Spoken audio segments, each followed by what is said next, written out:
लेकिन हमने कहीं नहीं कहे, हमने इसके दरबार में चले गए कैसे हेलो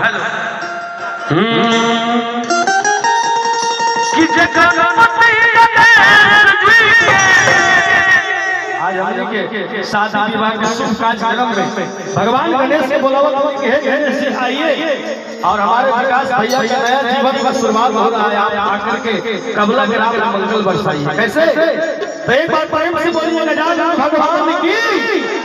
सब लोग कौन लोग गणेश जी को पहचानते हैं यहाँ बताइएगा।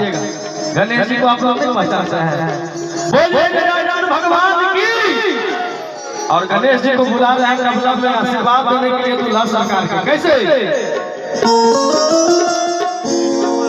कि जय गौरी के अरे पहले बोलाइले